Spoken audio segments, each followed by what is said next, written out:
Hello dear student, कैसे हैं आप लोग को एक कुमार स्टडी सेंटर में बहुत बहुत स्वागत है। आज जो इस वीडियो में जो अध्ययन करने वाले हैं वह करने वाले हैं इंटरमीडिएट क्लास 12 का ये बायोलॉजी जो है उसका क्वेश्चन बैंक 2015 का आंसर करेंगे, जो कि एग्जाम के दृष्टिकोण से काफ़ी महत्वपूर्ण है। और 2015 के जितने भी सब्जेक्टिव क्वेश्चन हैं उसका अध्ययन करने वाले हैं और उसका आंसर की करेंगे। और इससे पहले वाले वीडियो में जितने भी सब्जेक्टिव क्वेश्चन थे 2014 से पहले वाला सबका हल बता चुका हूँ। सभी वीडियो का लिंक आपको डिस्क्रिप्शन बॉक्स में मिल जाएंगे और उसका प्ले लिस्ट भी चैनल पर बने हुए हैं, तो आप चैनल को चेकआउट कर सकते हैं। वहाँ पर भी आपको प्ले लिस्ट में या डिस्क्रिप्शन बॉक्स में मिल जाएंगे सभी का लिंक, आप वहाँ पर जाकर देख लीजिएगा ताकि आपको एग्जाम में ज़्यादा से ज़्यादा फायदा मिल सके। और इस वीडियो में जो अध्ययन करने वाले हैं वह करने वाले हैं सब्जेक्टिव क्वेश्चन 2015 का। तो देखते हैं सब्जेक्टिव क्वेश्चन का। तो चलिए क्वेश्चन की तरफ। और उस पर जो पहला क्वेश्चन है, जीवों में अलैंगिक जनन के बारे में संक्षिप्त टिप्पणी लिखें। यहाँ पर जो पहला क्वेश्चन का आंसर हो जाएगा, जीवों के प्रजनन की वह विधि जिसमें एक जनक से नई संतान का जन्म होता हो अलैंगिक जनन कहलाता है। एक जनक से, अगर दो जनक से नए संतान की उत्पत्ति होती है तो वह कौन सा जनन कहलाता है? वह कहलाता है लैंगिक जनन, और यह अलैंगिक जनन कहलाता है। और इस प्रकार से प्राप्त संतति को एक पुंजक या क्लोन कहते हैं। संक्षिप्त टिप्पणी लिखना है तो बहुत सारा लिख देते हैं। तो यहाँ पर जो है, इस प्रकार से प्राप्त संतति को एक पुंजक या क्लोन कहते हैं। ये क्वेश्चन आपको ऑब्जेक्टिव में भी बन सकता है। तो अलैंगिक जनन से उत्पन्न हुई संतान को क्या कहते हैं, तो वहाँ पर आप एक पुंजक को टिक आउट कर सकते हैं। तो इस तरह से ये ऑब्जेक्टिव में भी पूछा जाता है ये क्वेश्चन बार बार। तो इस प्रकार से प्राप्त संतति को एक पुंजक या क्लोन कहते हैं। दूसरा टिप्पणी, इसमें जनन कोशिकाओं का निर्माण एवं संलयन नहीं होता है। यह जनन प्रायः निम्न कोटि के जीवों में होता है, जैसे अकोशिकीय जीव, सरल पादप एवं जंतुओं में होता है। इस तरह से ये बहुत सारे टिप्पणी लिख दीजिएगा। इस तरह से इसका हल हुआ। अब देखते हैं दूसरा क्वेश्चन को। मध्य चक्र तथा ऋतुस्राव चक्र के बारे में स्पष्ट करें।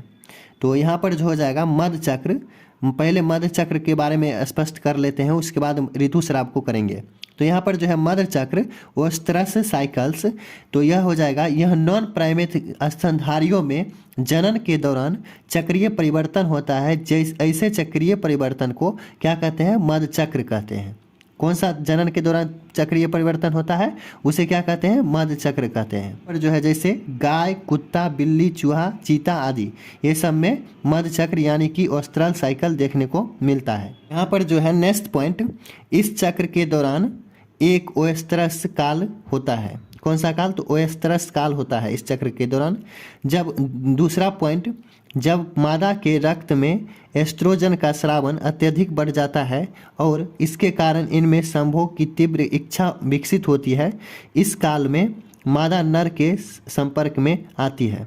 तो यहाँ पर जो है संभोग का मेन मीनिंग निकलेगा, जैसे कि सेक्स। तो संभोग की तीव्र इच्छा विकसित होती है, इस काल में मादा नर के संपर्क में आती है। और यहाँ पर जो है पॉइंट बहुत सारे हैं। तो यहाँ पर गाय में जो होती है ये मध्य चक्र जो वो होता है 18 घंटे का।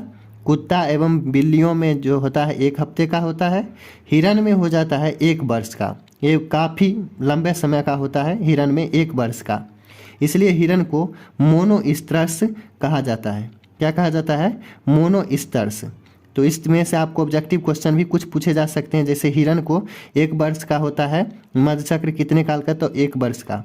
इस तरह से इसका मध्य चक्र का डिफिनेशन हुआ। अब देखते हैं ऋतुस्राव चक्र का। यहाँ पर जो है ऋतुस्राव या रज चक्र, मेन्स्ट्रुअल साइकिल, जिसे कहते हैं शॉर्टकट में MC। तो यहाँ पर प्राइमेट में जनन के दौरान चक्रीय परिवर्तन होता है। ऐसे चक्रीय परिवर्तन को ऋतुस्राव चक्र कहते हैं, जैसे बंदर, लंगूर, मनुष्य इत्यादि में ये ऋतुस्राव चक्र होते हैं। मनुष्य अपना मानव भी आ जाते हैं इसमें ऋतुस्राव चक्र में। तो इस तरह से इसका हुआ। अब देखते हैं तीसरा क्वेश्चन को। तो तीसरा क्वेश्चन जो है, एक संकर क्रॉस के आधार पर मेंडल के प्रतिपादित नियमों को लिखें।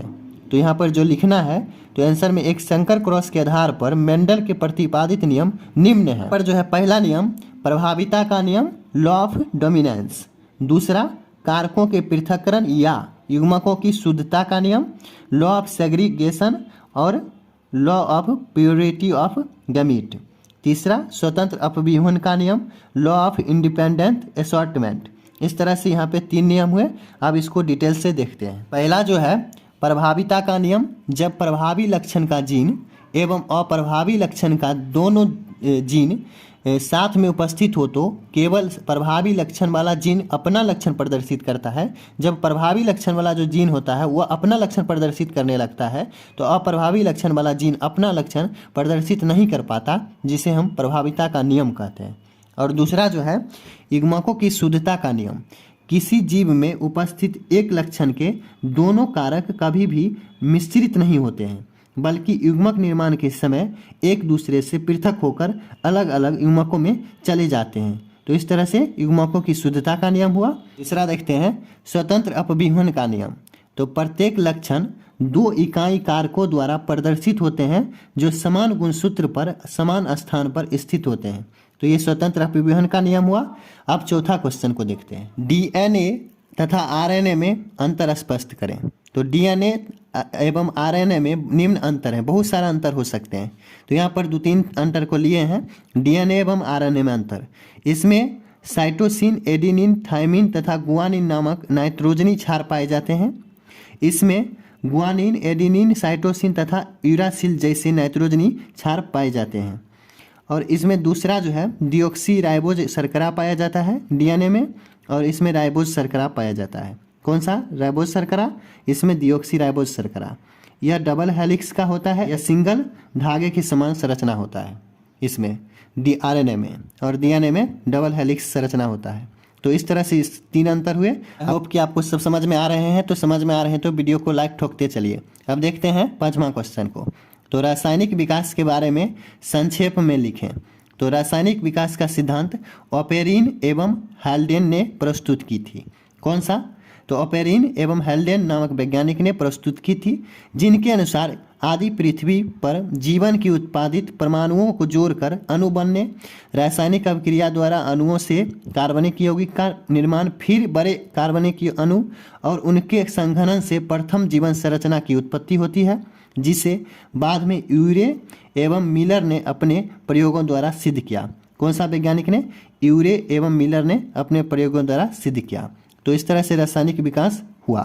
अब देखते हैं 6वां क्वेश्चन को। रोग का प्रसार कैसे होता है? संक्षेप में लिखें। तो रोगों का प्रसार जो होता है वह निम्नलिखित तरीके से पूर्ण होता है, जो यहाँ पर जो है तरीका दिया गया है। तो संक्रमित रोगी से सीधे संपर्क द्वारा, जैसे दाद, ये जो है कवक जनित रोग है। दाद जो हो जाता है वो कवक जनित रोग है। और दूसरा जो है रोगाणुवाहक जैसे मच्छर, मक्खी आदि द्वारा। मलेरिया जो है आपका ये प्रोटोजोआ जनित रोग है। ये आपको ऑब्जेक्टिव में भी पूछा जा सकता है, इनमें से कौन सा है जो प्रोटोजोआ जनित रोग है। दे देगा ऑप्शन में दाद, मलेरिया, हैजा और एड्स। तो इसमें से आपको टिक आउट करना है। तो इसमें जो है प्रोटोजोआ जनित जो रोग हो जाएगा वो हो जाएगा मलेरिया। तो इस तरह से आपको ऑब्जेक्टिव में भी ये क्वेश्चन पूछा जा सकते हैं। बहुत ही मोस्ट वीवीआई क्वेश्चन ये सब बन जाते हैं। तो यहाँ पर जो है ये मलेरिया जो है ये प्रोटोजोआ जनित रोग है। तो रोगाणुवाहक जैसे मच्छर, मक्खी आदि के द्वारा ये फैलता है मलेरिया। और यहाँ पर जो है तीसरा संक्रमित पेय एवं खाद्य पदार्थों के ग्रहण द्वारा। तो ये हो जाता है कौन सा? हैजा हो जाता है। हैजा जो है आपका ये जीवाणु जनित रोग है। इसमें भी आपको ऑब्जेक्टिव बन सकते हैं, जीवाणु जनित रोग कौन सा है, तो आप ऑप्शन में लगा देंगे हैजा, इस तरह से। और यहाँ पर जो डी है संक्रमिक साधनों जैसे सुई, शरीर, दर्भ, रक्त इत्यादि को स्वस्थ मनुष्य शरीर में लाने से फैलता है। वह कौन सा? तो एड्स है, जो कि HIV वायरस के नामक HIV वायरस के संक्रमण से ये एड्स हो जाते हैं। तो ये सब चीज़ यहाँ पे रोग का प्रसार इस तरह से होता है। अब देखते हैं 7वां क्वेश्चन को। कुक्कुट फार्म प्रबंधन का संक्षिप्त विवरण दें। तो मुर्गा फार्म में घरेलू मुर्गियों एवं तत्वों, तीतर आदि के देखभाल, उसका जनन क्रिया, लालन पालन, उसके उत्पादों जैसे मांस एवं अंडों के सफलतापूर्वक प्रबंधन ही कुक्कुट फार्म प्रबंधन कहलाता है, या मुर्गा फार्म प्रबंधन कहलाता है, या कुक्कुट फार्म प्रबंधन कहलाता है। तो इस तरह से संक्षिप्त विवरण हुए। अब देखते हैं 8वां क्वेश्चन को। तो प्लाज्मिडियम क्या है? प्लाज्मिडियम की संरचना तथा उपयोगिता संक्षेप में लिखें। तो यह जीवाणु कोशिका में उपस्थित बाह्य नाभिकीय छोटा एवं वर्तुलाकार DNA है, जो कुछ एक्स्ट्रा क्रोमोसोमल जीन को धारण किए रहता है एवं गुणन क्षमताधारी होता है, ये प्लाज्मिडियम। तो इस तरह से इसका आंसर हुआ। अब देखते हैं 9वां क्वेश्चन को। ट्रांसजेनिक जंतुओं से क्या क्या लाभ है? तो ट्रांसजेनिक जंतुओं के निम्नलिखित लाभ हैं। पहला, इनसे अधिक दूध, मांस, अंडे का उत्पादन ले सकते हैं। आप एग्जाम में भी इस तरह से ही क्वेश्चन लिखिएगा आंसर, जैसे ट्रांसजेनिक जंतुओं से क्या क्या लाभ है। तो यहाँ पर ट्रांसजेनिक जंतुओं के निम्नलिखित लाभ हैं, इस तरह के क्वेश्चन है तो निम्न लाभ है, निम्नलिखित लाभ हैं, इस तरह से आंसर हाईलाइटेड हो जाते हैं। यहाँ पर जो है पहला लाभ, इनसे अधिक दूध, मांस, अंडे का उत्पादन ले सकते हैं। जैसे दूध, मांस, अंडे हुए, ब्लैक पेन का यूज करके लिख सकते हैं। आपको एक स्पेशल वीडियो में बता ही देंगे कॉपी कैसे लिखा जाता है, वह वीडियो भी बना देंगे। यहाँ पर जो है दूसरा पॉइंट हो जाएगा, इस प्रकार से उत्पन्न जीवों में रोग प्रतिरोधी क्षमता उच्च होती है। और तीसरा जो है, इनसे प्राप्त जीव अधिक कार्यशील होते हैं। और चौथा, ये जंतु आर्थिक संरचना सुदृढ़ करने के आधार स्तंभ हैं। तो इस तरह से ये 4 पॉइंट हुए ट्रांसजेनिक जंतुओं के, ये सब लाभ होते हैं। अब देखते हैं 10वां क्वेश्चन को। कुल आबादी का रूप क्या क्या है, संक्षेप में लिखें। तो कुल आबादी का रूप निम्न है: प्रसारशील समिष्ट, दूसरा ह्रासमान समिष्ट, और तीसरा परिपक्व या स्थिर समिष्ट। ये 3 रूप हैं। और 11वां क्वेश्चन जो है, जलोदभिद, मरुदभिद, समोदिभिद के बारे में साधारण लिखें, स्वाधारण लिखें।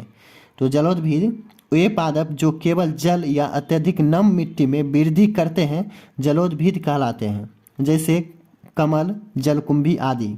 जलकुंभी जहाँ पर जाते हैं वो तो ऑक्सीजन को ही खींच लेते हैं। तो यहाँ पर जो है एक क्वेश्चन बन जाता है, जो बंगाल का आतंक किसे कहते हैं? तो वह जलकुंभी को कहते हैं। ये ऑब्जेक्टिव में भी बार बार पूछा जाता है। और यहाँ पर जो है दूसरा, मरुदभिद वे पादप जो केवल अधिक ताप, गर्मी या मरुभूमि में उगते हैं एवं वृद्धि करते हो, मरुदभिद कहलाते हैं। जैसे नागफनी। और तीसरा, समोदभिद वे स्थलीय पादप जो न तो विशेष सूखे और न तो विशेष रूप से नम वातावरण के लिए अनुकूलित हो तथा जिन्हें वृद्धि के लिए साधारण जल की आवश्यकता हो, समोदभिद कहलाते हैं। जैसे पॉलीगोनम और दूसरा ब्रोमोस, ये सब। तो इस तरह से ये 11 क्वेश्चन कंप्लीट हुए। आई होप कि आपको 2015 के जितने भी सब्जेक्टिव क्वेश्चन थे आपको समझ में आया होगा। समझ में आया है तो वीडियो को एक लाइक कर दीजिए। चैनल पर नए हैं तो चैनल को सब्सक्राइब कर लीजिए, ताकि आपको इस तरह के नए नए वीडियो हमेशा मिलते रहे। और हो सके तो अपने फ्रेंडों में भी इस वीडियो को शेयर कर दीजिएगा, ताकि उनको भी सहूलियत हो और उनको भी फ़ायदा मिल सके। और फिर मिलेंगे आपके साथ नेक्स्ट वीडियो में। तब तक के लिए जय हिंद, वंदे मातरम।